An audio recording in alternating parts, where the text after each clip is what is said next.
Beats by Alonze. I'm making a video today. I am going through a studio rearrangement. So I'd like to get some of your thoughts on some things I can do to switch around my studio. Right now, I am at the end part of where I think my studio is going to be for now. I think no more switching. So on this end, I got the SP404 running to the MPC 5000. I think that's going to stay there. Then I got the Kai 4s.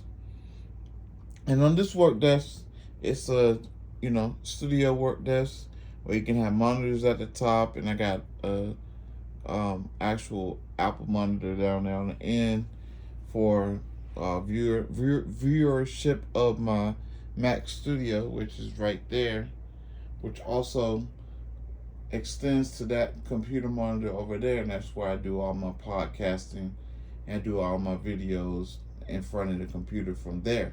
However, what I'm thinking right now is I move the push 3 from there beside that where that keyboard is to here. And so now when I get ready to work on Ableton and the push, I'm going to work from Ableton and push from this position up to that monitor. So I got MPC X here. I think it's because these machines take up a lot of real estate. I'm going to leave them here. All right. And I have the complete 25 key keyboard here. It's on the stand. Let's see. It doesn't fall off. I have it Velcro down. And I can move that around the studio. It's just on a monitor stand. So that's pretty much going to be this workstation flow for this side. Okay.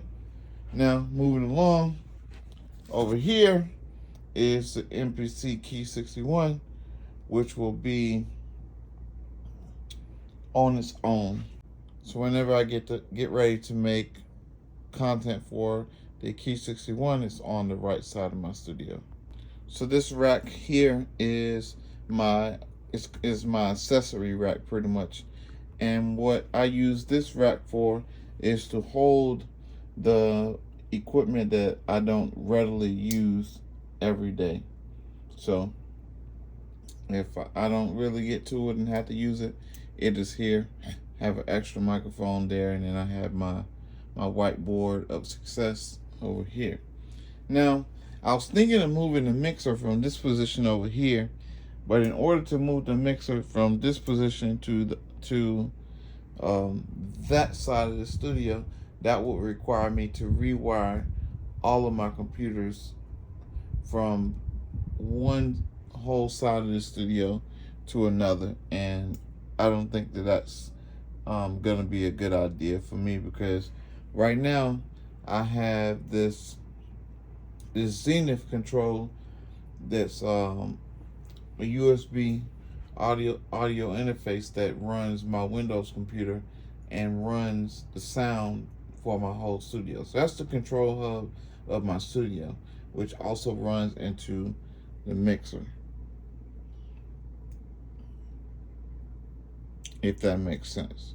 All right, so on this side I have the turntable, mixer. I have the APC 64 there holding up space for real estate. And I have the turntable here because when I use the S2400, that is a new change that I did to my studio, that when when I'm sampling records, I have the turntable right here. So that's a major change to the studio right now. MPC Ren, I think this is going to be a permanent station for MPC Ren. I can roll it out of the way over to this side, and it gets it out of the way. All right, so here there's not going to be too much change over here on this side. You see I got some monitor wires out right now because I'm doing some work on that. But that's going to be that. So this computer will stay on this side of the studio because I have TV mounted there and 2 screens. So this is what I'm going to do. This is what I'm thinking, because I don't have a lot of real estate left in the studio. What I'm going to do is the MPC Touch, which I just got, which I'm going to unveil for another video, is going to sit here. And the reason that I'm going to put the MPC Touch here is because I'm able to work on my Mac computer and my Windows computer from this position.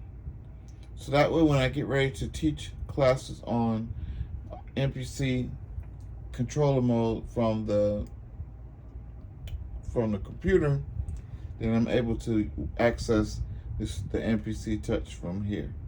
And now I don't have to move any of my MPCs that I use in standalone to this side.